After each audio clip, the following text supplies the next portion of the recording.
for the hardest-hitting show in talk radio. The true progressive voice since 2012. This is Southpaws.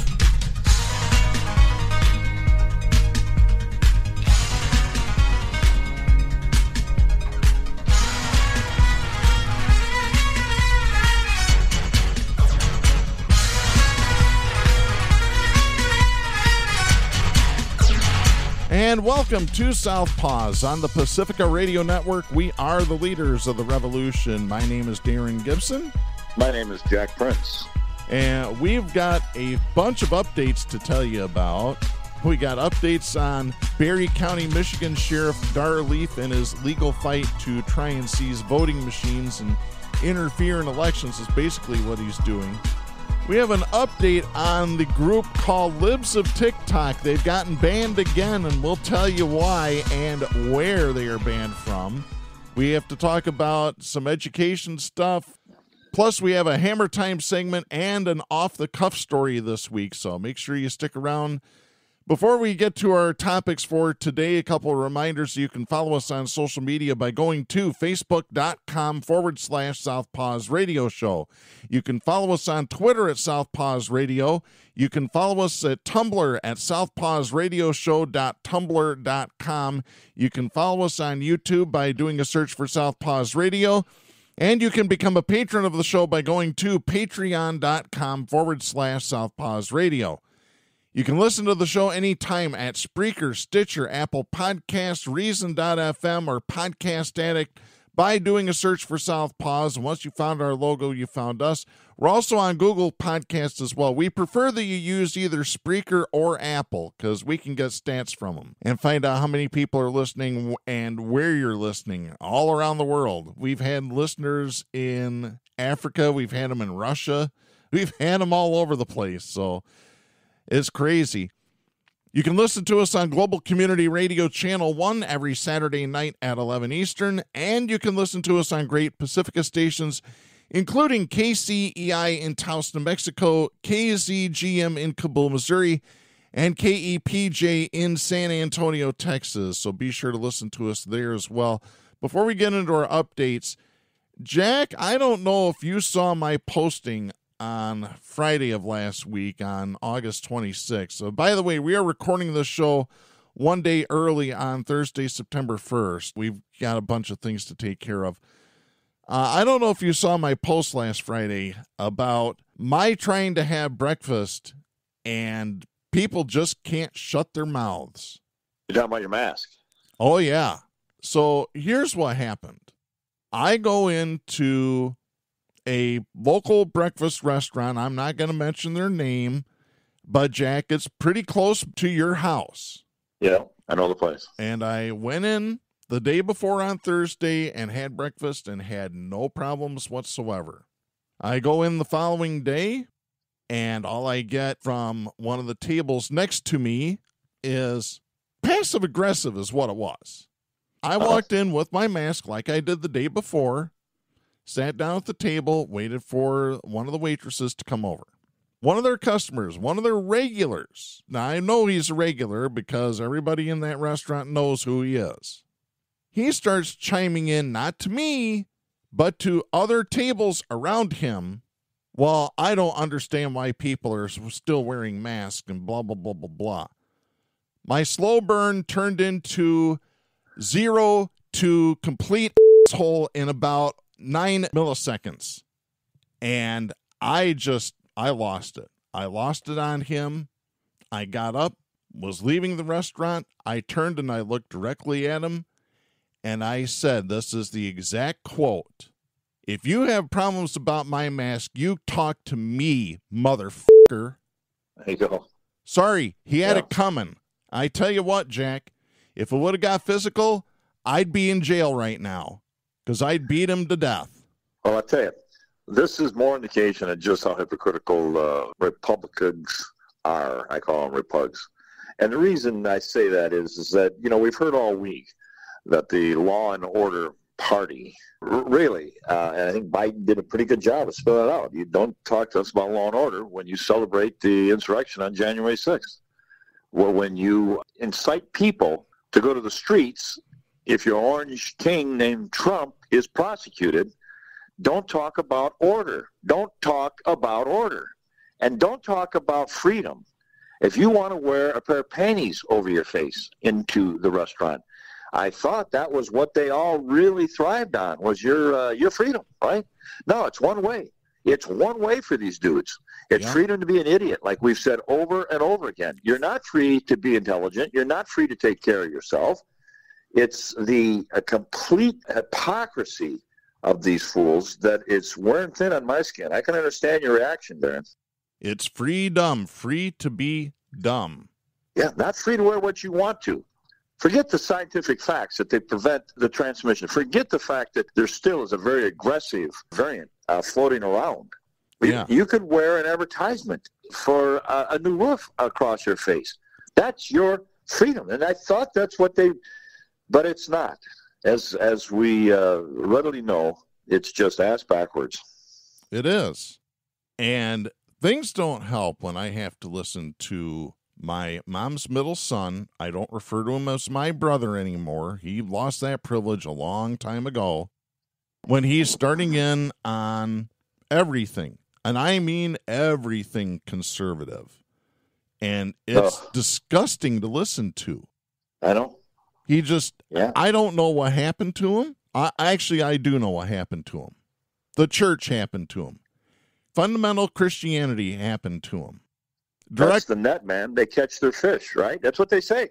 Direct this quote. This relative of yours, he's a fish. He's caught. He's either a fish that has no freedom, right? You're just pulled into the boat, or you're a sheep, the most susceptible animal to being led. This is a direct quote from Monday. This is my now former brother, my mom's middle son. Direct quote, I don't trust the doctors. Do you know how many people died of the COVID vaccine? Wow. More people died of the COVID vaccine than the actual virus itself. That's what he says. He believes this. I know. It's nuts. No. It's absolutely insane. No, I don't know what else to call it, you know? I know. That's part of it there. I mean, it's just it's nutty. Absolutely nutty. Well, no. And they're too stupid to have any intelligent integrity. For example, we're talking about the constant flip-flop in their hypocrisy. I see over and over again the attack. I know we're going to talk education later, but the attack on the so-called CRT, which is no more than real history. Yet, at the same time, we just go through months and months of these idiots saying, we want to preserve history. Don't you dare touch this Confederate general sitting on Old Glory horseback. These things are the integers that preserve history. You can't tear down history. Again, a complete reversal. In football, we call it a change of direction. Sweep right, turn around, sweep left, sweep right. They have no ability mentally to even stay on course, Darren. No, they don't. And I tell you what, I'm going to spell this out right here, right now, on your behalf and mine. I want any of you listening right now, play this for your conservative friends, because here is the truth. Critical race theory is only taught in law school in college. It's that simple. It's not taught at high school. It's not taught in the middle schools. It certainly isn't taught in elementary school. They don't even know what the hell it is. You go on these school board meetings and corner one of them. Yeah. They have no idea.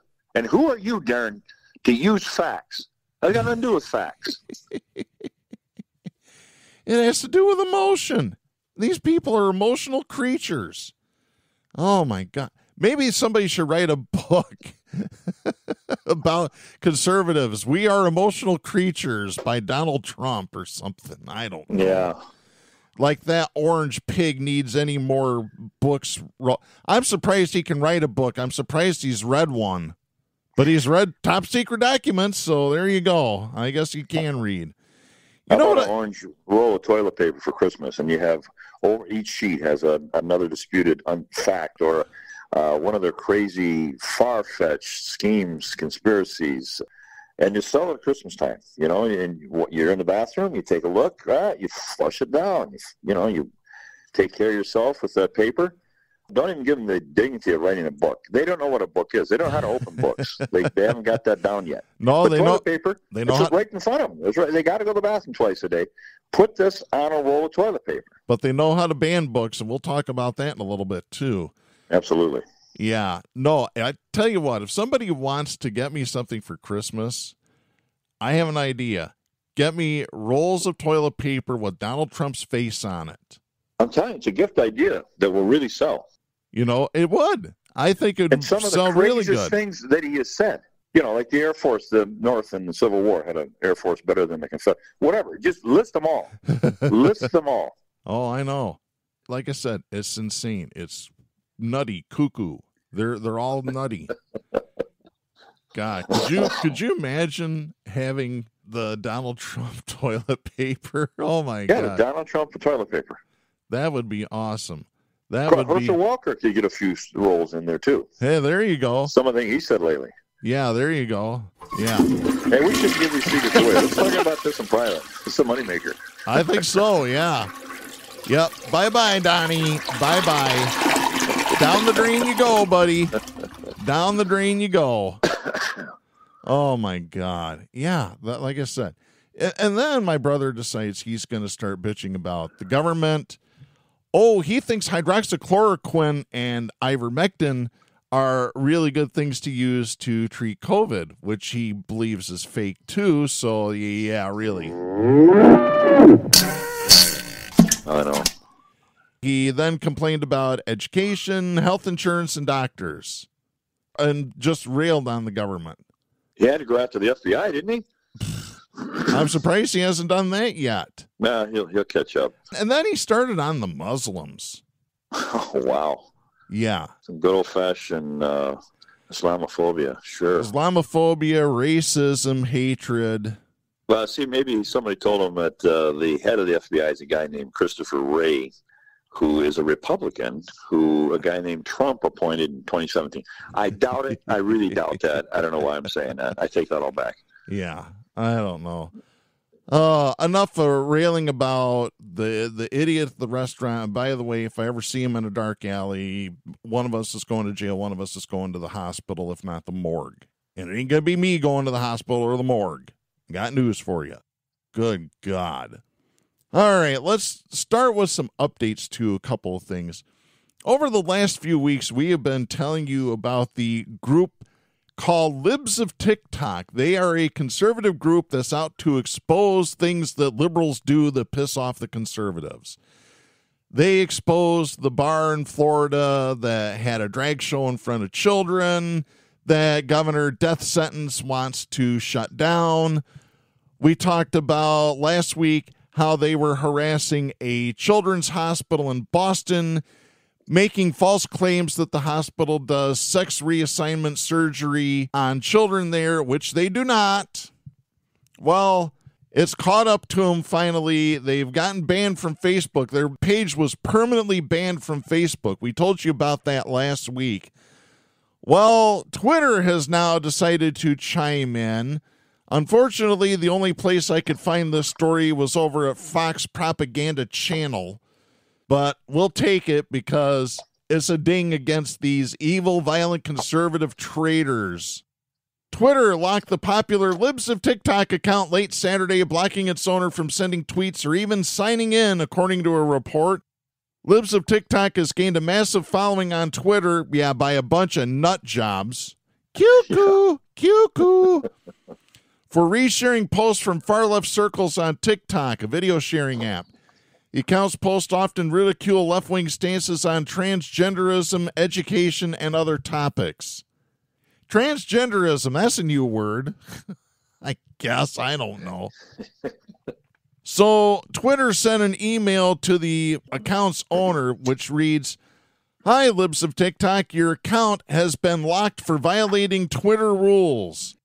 And the email goes on to allege that the user had violated rules against hateful conduct. They didn't say what they got banned for, but I can pretty much guarantee it's for going after the hospitals, because then they went after a hospital in Oregon. They doubled down on their BS. So, yeah, this is great news. Shut these violent, evil traitors down everywhere you can. Everywhere. Not just anywhere. Everywhere. Shut them all down. Oh, but you're violating their First Amendment. Their First Amendment. They got rights too. No, they don't. They do not. Hate speech is not protected, nor should it be. No, I keep hearing the mantra, well, this is a free country and there's religious freedom.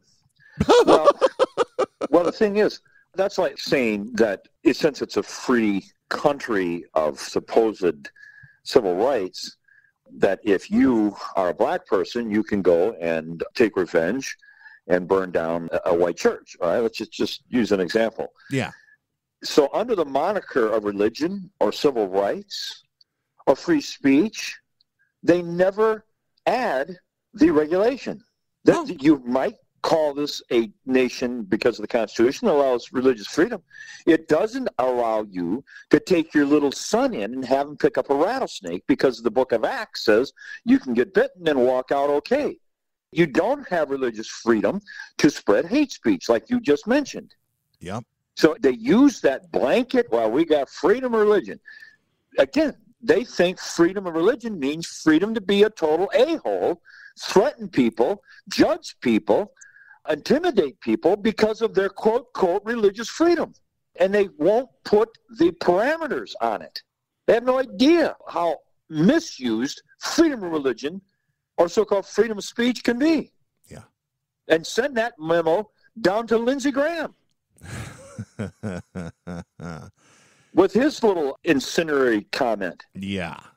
Well, if it was me, Lindsey Graham would be in prison or the gallows just for that little comment alone. I tell you what, if I ran this country, there'd be, number one, there'd be a lot less people. Number two, there'd be a lot more peace. Sorry, Popper's paradox of tolerance. You cannot tolerate the intolerant. God, and people don't understand that when I say and quote Popper. They don't get it. What? Yeah. Oh, somebody else that doesn't get it. I got to move on to this story, Jack. Here's another update.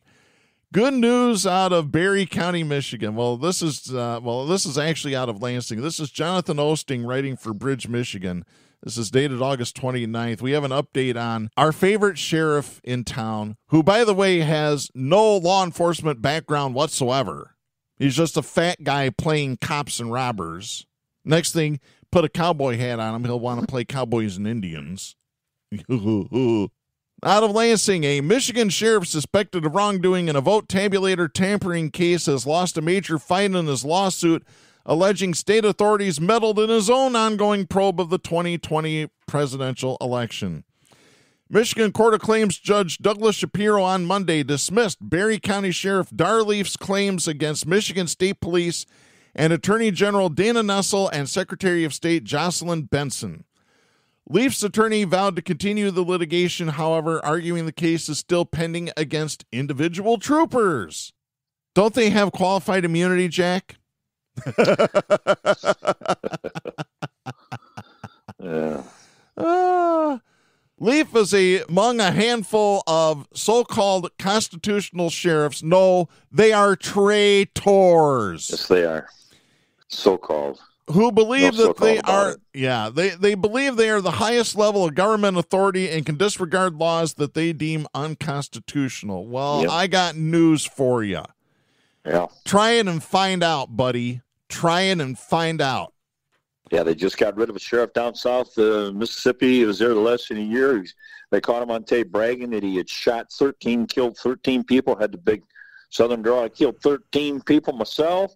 And in one case, I shot one guy 118 times. Yeah. It was on NPR yesterday. Yeah. Oh, really? I haven't heard about this. Yeah, a total racist. I'll have to look that up.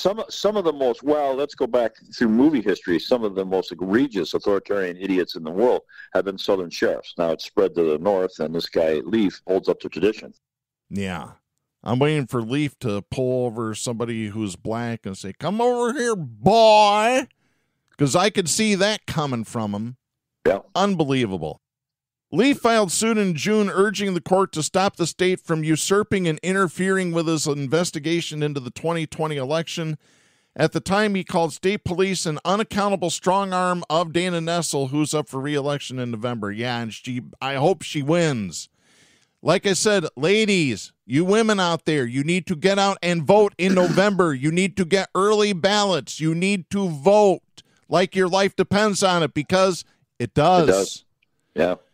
Leaf you never can stem the tide. I mean, hey, Palin lost yesterday. Yeah. Oh, yeah. There's indications of activity of life out there in the voting population. Keep it rolling. Yeah, we'll get to that in just a minute here, because that's another update that I'm smiling ear to ear with that news. Leaf never responded to summary motions for disposition filed this month by state attorneys who had chided his conspiracy-fueled investigation as they sought to dismiss the case over procedural errors. Because Leaf did not respond in the time required by the court, Shapiro wrote in his one-page order, quote, "The motions for summary dispositions are granted and plaintiffs' claims against these defendants are dismissed with prejudice." End of quote.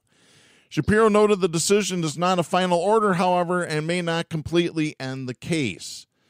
Stephanie Lambert, Leaf's attorney, said that Leaf plans to continue litigation and should be able to do so because Shapiro's dismissal did not name individual Michigan State Police troopers, only the department.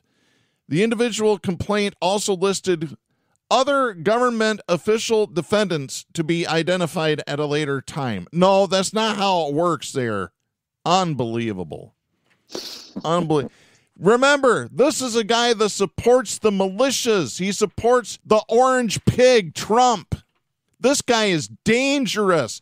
And really Governor Whitmer needs to kick him out of office. She has the authority to do so. Yeah, that is in no way extreme. Yeah. He's toxic. He's dangerous. Yep.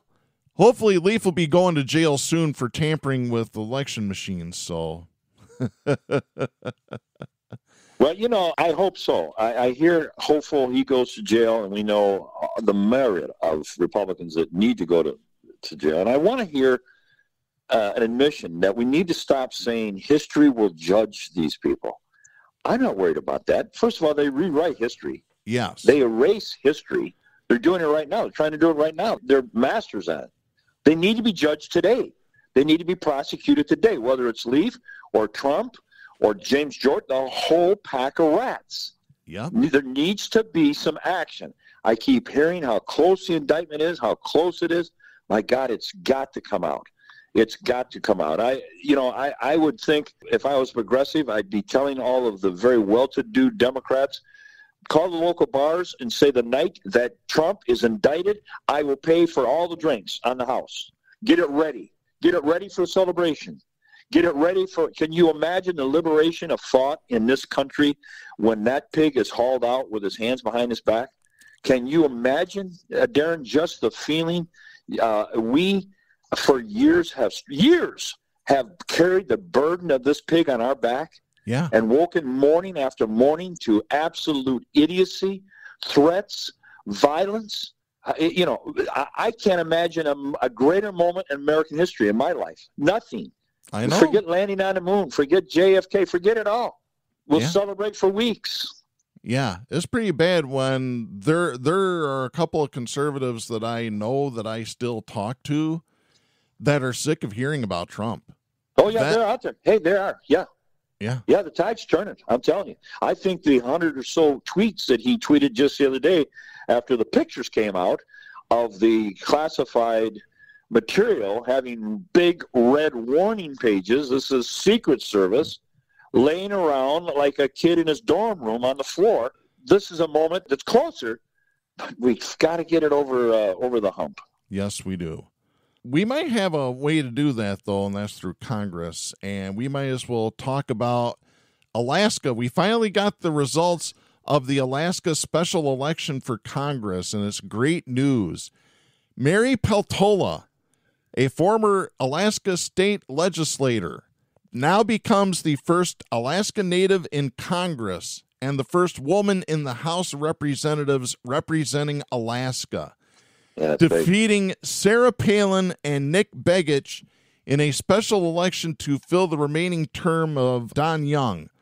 Yeah. Don Young, who had been in Congress for a long time, passed away in March. So Peltola, the Democrat, and we should once again remind everybody, we talked about this when their primary was held a few weeks ago. Alaska, for the first time, used ranked choice voting. So when they did the first count, Peltola was ahead of Palin, and Begich was in third place. Because Begich was in third in first choice votes, he was removed, and anybody that voted their second choice for either Palin or Peltola, those votes were then added to their totals. Sarah Palin got 27,000 votes off of Begich. Peltola got just over 12,000, but Peltola had enough of a spread between her and Palin that she still won. Yeah. This is great news for Alaska. That's really great news for the country, yeah. Yeah.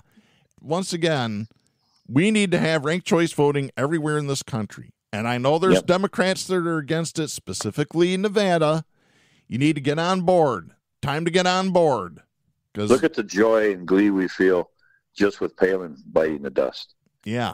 Or Kansas, the last time we talked, how hopeful. I mean, everybody's celebrating. Maybe Glenn Rice has a sad face today, but other than that, everybody is celebrating. Glenn Rice or Herschel Walker? No, Glenn Rice. Glenn Rice had a, with Sarah. Oh, yeah. Totally we joked about that when Jim Gerner and Joe Elder were part of Southpaws. Jim made the assertion that was probably the first black guy she'd ever saw. Well, it's probably true. Well, she saw him, that's for sure. Yeah, a lot more than, yeah, exactly. If you don't know what we're talking about. Yeah, Sarah Palin, when she was a sportscaster, ended up having sex with one of the Fab Five from University of Michigan. That's when she yelled out, "I can see Russia," I think, isn't it? I can see a moose. Let's not go too far down that road. Yeah. No pun intended there, right? Oh. And one more election thing before we get into new topics here. This is local. We've got some great news coming out of Jamestown Township. This is Rachel Van Gilder writing for Wood TV. This is dated August 29th. Romance novelist Nora Roberts has donated $50,000 to the Patmos Library in Jamestown Township, Michigan, just right outside of where you live, Jack. Yeah, I know the library's at. Yep. I've stopped in and given support. I think it's an incredible sign of the times where they're closing small libraries that have been mecca of reading. Yep. In this country, we're 126 in the world in our literacy rate. Mm-hmm. Reading skill level has fallen to the lowest in 30 years. Now, you can say COVID had a hand in that, but it was falling before COVID. All COVID did was enhance. So maybe we need to keep libraries open. Do you think with that kind? But see, reading is not part of the Republican strategy. Anybody who thinks that Donald Trump was reading those government documents doesn't realize he's got a fifth grade reading ability, or that he was writing his memoir. Mm-hmm. There's no way he could write the introduction. So the library issue, which we're going to talk a little bit about education, is so indicative of the refusal to really understand the importance of an education. What to them an education is orientation. To them, it's propaganda and obedience. That is the three big ones at the head of the agenda for education for conservatives. Yep. Not inquiry, not reading to open up your mind to discover the world, but now they're limiting even the amount of books that you can read. And I tell you, we're in a war. We're in a Renaissance battle. We're on the edge of a black storm called the Dark Ages that's creeping out of the fundamentalist camp over our heads. And if teachers tell students how to find banned books, they get in trouble with the school board, as we mentioned last week, Norman, Oklahoma. That's right. There's a library right here in Grand Rapids, a bookstore that's got a whole tray full of the banned books. Yeah. And they should be out there in the school libraries. But the libraries are being closed. It's appalling. It's the biggest red flag of oppression and fascism is to take away the freedom to read books. And now it's in our elementary schools, for crying out loud. Yep. It's incredible. Yep. The Jamestown Township Library Board confirmed the donation to a GoFundMe account. Roberts' publicist told News 8 that the $50,000 was the maximum donation allowed by GoFundMe, but added that Roberts said that library leaders could reach out to her if they need more money. This is great. So Yes, it is. I'm not into romance novels, but if that's your thing, go buy Nora Roberts' books, please. Yeah, right. Why is this happening? Because in August, Jamestown Township voters rejected the millage that provides 85% of that library's funding because the evil, violent, conservative traitors who want to keep you stupid said that they weren't happy because the library had books that dealt with LGBTQ issues. Out of 67,000 books the library has, you know how many books deal with LGBTQ issues? 2, isn't it? 90. Less than 100. In that library. In that library. I see a Texas school board just rejected the "In God We Trust" sign that was in Arabic. Oh, yeah. Tell you what, can we skip to that one real quick? Because I've got it here. There's actually 2 stories about this. Yeah, let's put it under the umbrella of education, though. I mean, yes. Okay, go for it, buddy. So I have 2 stories. The first one comes from the God account at dailydot.com. And it's talking about left-wing activist and atheist Chaz Stevens, who apparently has done other things. He's taking advantage of a loophole in a new Texas law. Let's explain what this Texas law is first.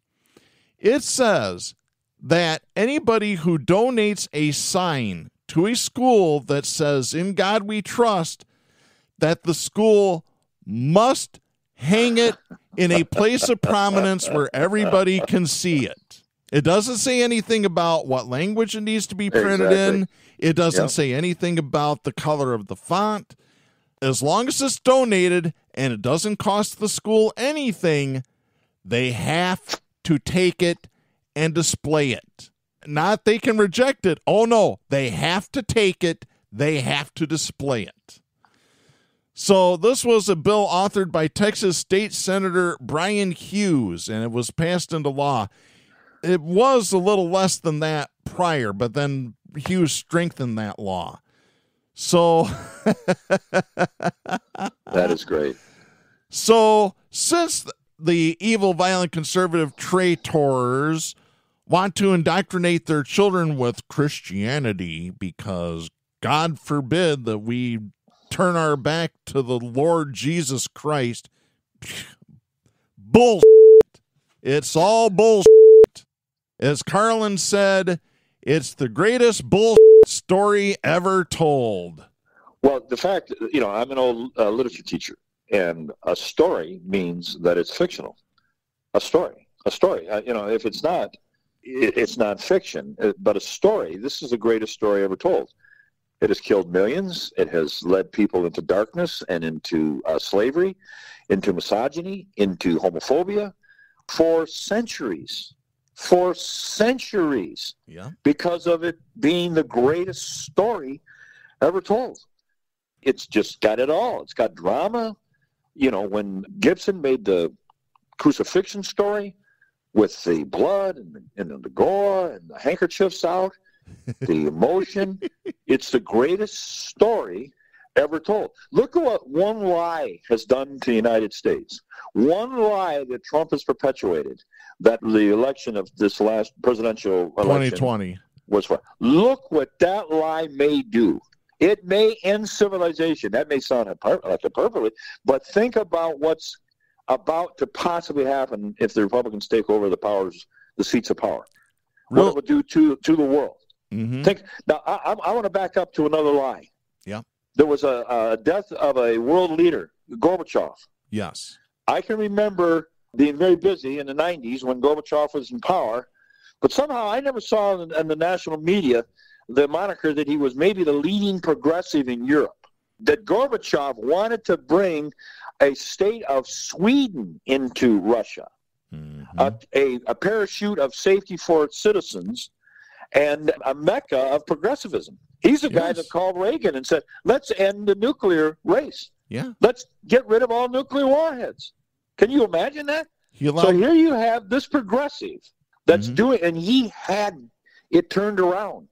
He had abolished the authoritarian Russia. He did it. Now, there was an attempt at his life. There was a resurgence back, but that was foiled. He was in the driver's seat. Yeah. Who stopped him? George Bush stopped him. Oh, really? George Bush sent out an edict, said, you cannot get any more loans. You can't get any more money from the IMF if you don't become a total neoliberal state. I'm not exaggerating. There's a book coming out in days that will corroborate this. Wow. George Bush, with his neoliberal tendencies, coming from Friedman out of University of Chicago, right here in the Midwest, then he spread to Thatcher, then he spread to South America. Neoliberalism is probably what stopped us from having a Bernie. It certainly stopped the world from having a Gorbachev. Where would the world be without that little tendency, that thought, that lie of governance, that lie of economic prosperity called neoliberalism? Look what it's done to the world. Look at the path from the 90s to the present day that brought us Putin and his sister over here in America called Trump. Yep. From one little detour that George Bush put into the works there in Russia. So don't tell me that these lies, these unbelievable, crazy lies that some of you just repeated from your, what was that, your son, your brother-in-law? My mom's middle son. They're totally and completely deadly. Yeah. They may end up being the end of us.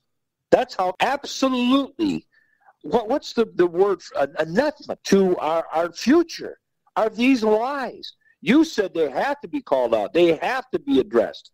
That one with Bush, nobody knows about it. Nobody, it just slipped right past history. And here we are trying to stop reading. So continue with your point. But I tell you, I want to warn our listeners that when you hear these school board lies, when you see the guy at the barbershop or in the restaurant like Darren gave testimony this morning, stand up to him. Stand up to him. Yeah. Darren used the word bullshit. Say, hey, that's BS. That's a lie. Our politicians need to do it. We need to do it in our own families. We need to do it on the streets, on the corners. And if we don't, it's going to strangle us all.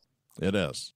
Let me get back to the story here. So what Chaz Stevens decided to do was he was going to donate signs reading "In God We Trust," but instead of the words being printed out in English, they're in Arabic.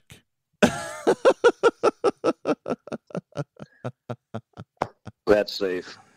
Again. Oh, my God. This is That's great. safe. Who's going to even understand it, right? I mean, it's a safe place to put those things. Put it in a book, too. Nobody will ever see it if you're a Republican in a book. Yeah.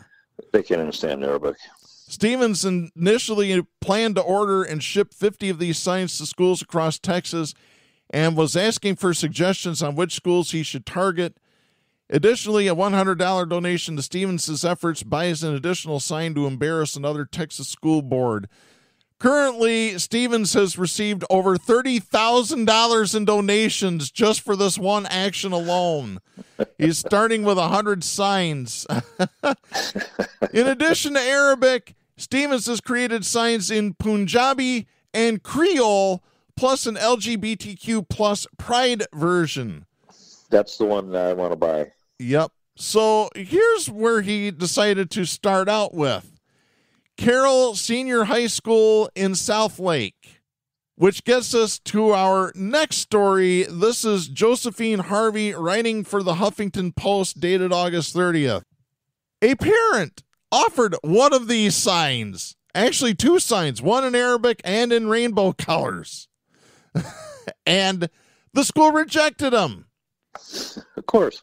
Carroll Independent School District, which is an affluent, largely white district, received a shipment of signs with the motto emblazoned on a blue background above the U.S. flag. That's according to a report published by the Dallas Morning News. Those signs these schools have notoriously been traditionally regressive, but even more so now, because the strategy is by these right-wing real idiots and QAnon experts is take over school boards, and they're doing it. They're taking school boards over as we talk. We'll get to that in just a minute, because I got a story out of Florida about Broward County schools that's just going to get you angry. So these original signs were donated reportedly by Patriot Mobile, a Christian conservative wireless provider that helped to elect conservatives to school board seats in the area. The South Lake Anti-Racism Coalition, a group of current and former Carroll ISD students demanding systemic and anti-racist change in the district, is pushing back and testing its boundaries. So this parent by the name of Shravan Krishna attempted to donate the signs in Arabic and with rainbow designs at a board meeting on Monday and was rejected. They're talking about a lawsuit now because the district has to take the signs. That's what the law says. It's not an and or, it's they must. That's what the law reads. Carroll ISD has been a hotbed for controversy in recent years. Last year, the U.S. Department of Education opened a civil rights probe into the district to investigate complaints about discrimination against students based on their race, gender, and national origin. South Lake is also at the center of a political firestorm over school curriculum and books on race, gender, and sexuality that some conservatives have falsely conflated with critical race theory. So somebody needs to write a book, What's Wrong with Texas? Yeah, as a follow-up to Kansas. Yeah, that would be a library film. I mean, really. Yeah. Now, since you've been talking about education and the school boards, we might as well get right into our next segment, but in order to do so, we need the appropriate music. Stop. Hammer time. Oh, yeah, it's hammer time. It is time to drop the hammer on the douchebag of the week. Jackie's one of your favorites, Florida Governor Ron Death Sentence. We don't refer to him by his actual last name anymore on this show because Death Sentence is about the appropriate name for him because he wants to sentence everybody in Florida to death. Yeah. This story comes from CBS in Miami. This is dated August 26th out of Tallahassee. Listen to this, folks. Governor Ron Death Sentence on Friday suspended Broward County School Board members Patricia Good, Donna Korn, Ann Murray, and Lori Rich Levinson from office. The move followed recommendations of the 20th statewide grand jury to suspend these board members due to their incompetence, neglect of duty, and misuse of authority. The suspensions are effective immediately. We'll get to what the real truth is behind this right here. Mm-hmm. Page 5 references the grand jury report that, quote, each committed malfeasance, misfeasance, neglect of duty, and incompetence, end of quote, in handling a campus safety program. A program the governor stated could have saved lives at Marjorie Stoneman Douglas High School. The order says, quote, each hereby suspended from the public office that they now hold, end of quote. DeSantis has appointed 5 of the 9 school members in Broward County, which is predominantly left-leaning. So this guy is sabotaging the school board. We'll call it what it is. It's sabotage. Mm-hmm. A publicly elected school board. Absolutely. We'll get to that in just a second here. Good was replaced by Tori Alston. A source tells us that Alston will finish Good's term ending in 2024. It's the second time that DeSantis has appointed Alston to a position within the county in a year, a death sentence, I should say. Last November, Alston was tabbed county commissioner. He has also served as chief of staff at the Florida Department of Transportation for nearly 3 years. CBS Miami left multiple messages to speak with Alston about his new role. Death sentence said, quote, it is my duty to suspend people from office when there is clear evidence of incompetence, neglect of duty, misfeasance, or malfeasance. The findings of the statewide grand jury affirm the work of the Marjorie Stoneman Douglas School Safety Commission. We are grateful to the members of the jury who have dedicated countless hours to this mission, and we hope this suspension brings the Parkland community another step toward justice. This action is in the best interest of the residents and students of Broward County and all citizens of Florida." End of quote. The governor said that, quote, "Students continue to be educated in unsafe, aging, decrepit, moldy buildings that were supposed to have been renovated years ago." I'm going to stop right there. You want to know why the buildings are unsafe, aging, decrepit, and moldy? It's because the Republicans in the Florida legislature stopped funding the schools properly. They've cut funding for decades. This is what happens. Nationwide. And it's done with purpose. They're trying to dismantle the public schools. Look at the public schools. They're falling apart. Well, they don't say, well, we're the ones that are tearing them apart. They don't. Here in Grand Rapids, charter schools are spiking in enrollment. Grand Rapids public schools have lost so many students, they're closing buildings. The very warning that the GREJ stood in the boardroom and told them, you keep the penchant going for privatization of buildings and your so-called private-public partnership, that's the nice term they put on it, has led them now to losing enough enrollment, they got to close buildings, while their so-called partnership with charter schools is thriving. Mm-hmm. It's the end of public schools. It is the absolute end of public schools. When we have the Supreme Court in the United States, and not many people are aware of this, making it now possible that public tax dollars can fund private charter schools. They know that if they've listened to this show, because we've talked about it. We certainly have. I want to touch on something, that has been very current, and that's Biden's $10,000 debt relief for students. Yeah, let's get to that in just a little bit here. Let's finish this up first. Okay. Broward Teachers Union President Anna Fusco told CBS, quote, "My reaction is that this is deplorable. Our voters voted in people to do the business of Broward Public Schools, and unfortunately what the governor is doing is putting politics in. What he should be doing is focusing more on more resources for schools in Broward County." End of quote. Mm-hmm. That ain't going to happen. State Senator Rosalind Osgood is a former Broward School Board member who questions what death sentence did. She said, quote, "When you go through the democratic process, it is my personal belief that unless someone commits a crime, no one has the right to remove them. It goes against the voter's choice." End of quote. Attorney Kevin Tynan is going to fill Korn's seat. He will serve through mid-November. Tynan is a former Republican Party chair in Broward. It's the second time he has received this appointment. The first time was under then-Governor Charlie Crist, who is now a Democrat running for governor. Tynan told CBS, quote, "Always said I wanted a second shot at their budget." End of quote. Yeah, because he wants to cut it. He certainly does. He wants to screw over the teachers and screw over the students. That's exactly could not have appointed what they a more are. Draconian bunch than what you're talking about. Suspended school board member Lori Levinson, who has been on the board for nearly 12 years, told CBS, quote, "What death sentence did was un-American and undemocratic. He doesn't care about democracy. He overturned the will of the voters. This is all about politics and retribution for not firing Robert Runcie." End of quote. Runcie is the former school superintendent for Broward County. He has become embattled after the shooting at Marjorie Stoneman Douglas High School, and he has since resigned. He's actually facing charges of perjury. He has pled not guilty and plans to fight him. Yeah, that's DeSantis. The other appointment was Ryan Ryder, U.S. Marine Corps veteran with honorable discharge. He was previously an aide to former Republican Broward County Commissioner Chip LaMarca.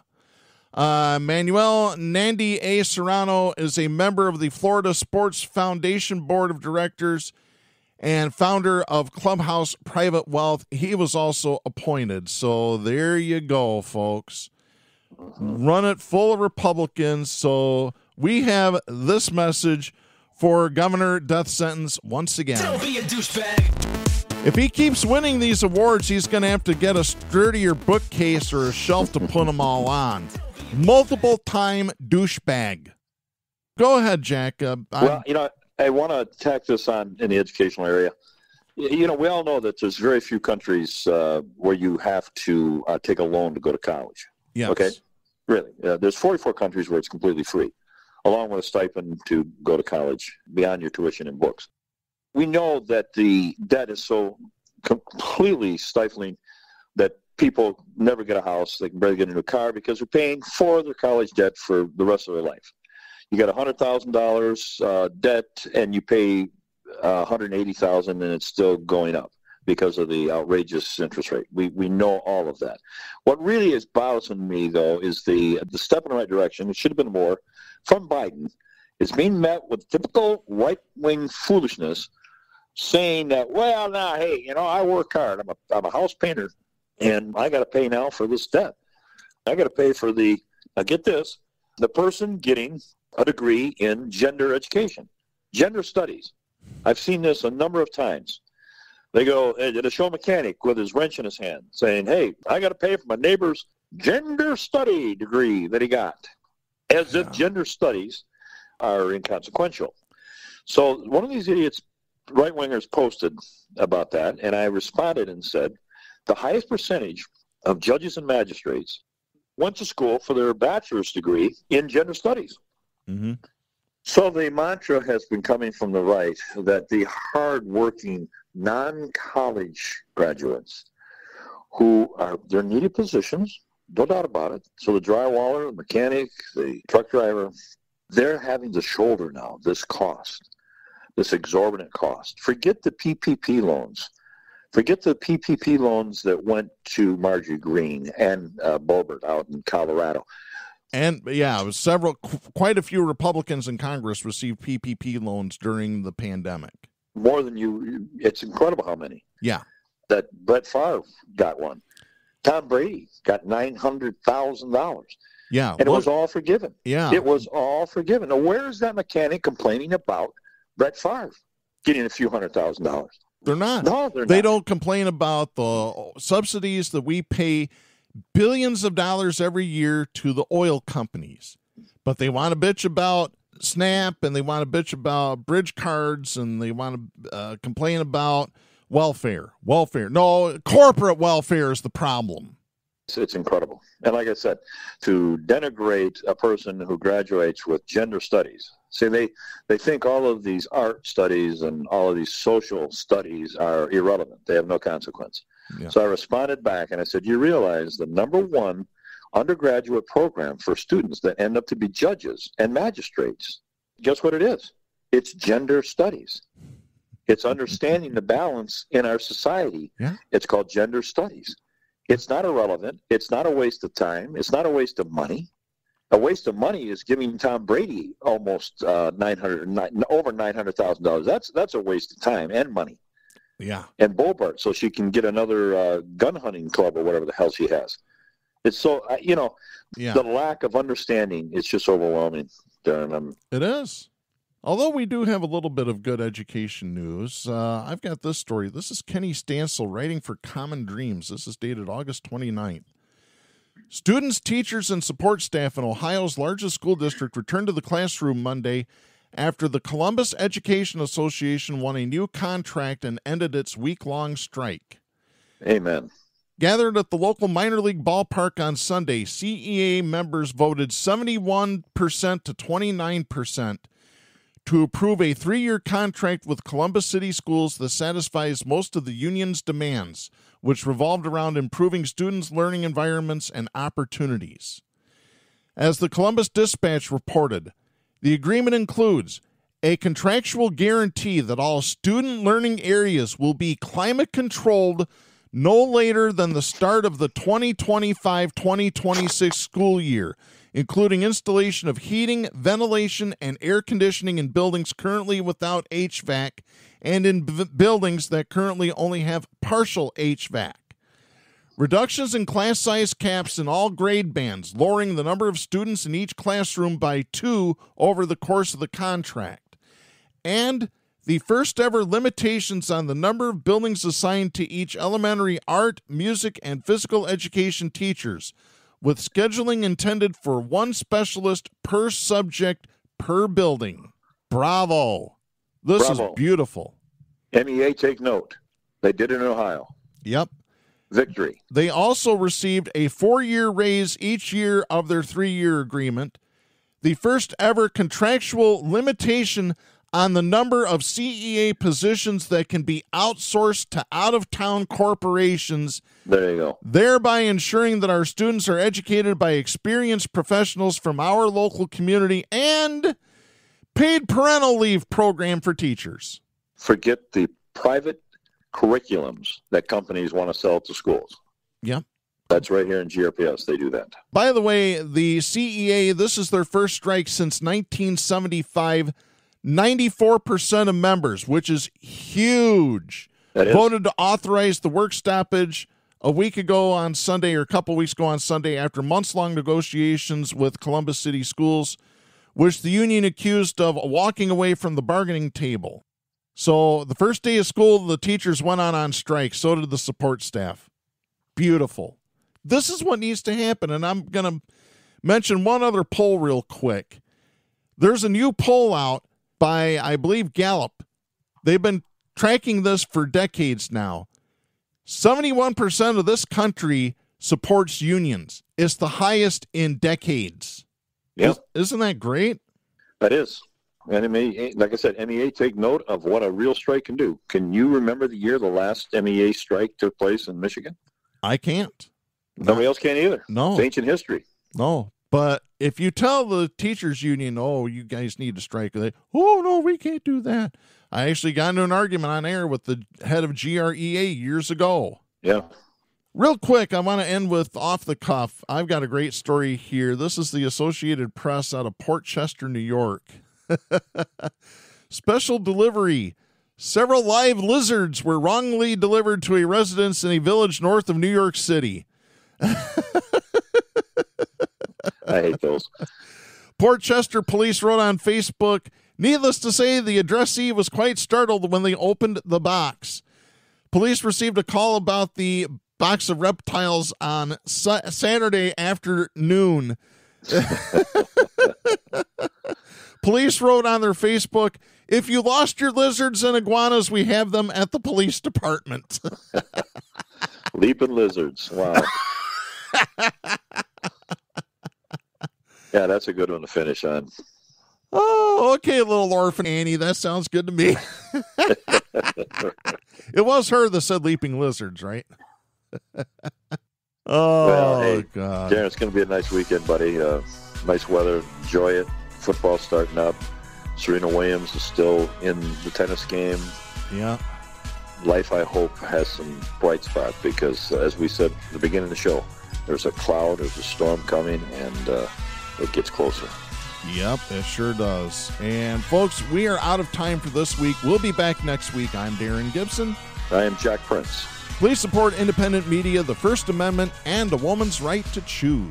The stations that carry Southpaws do not necessarily share the opinions expressed on the show.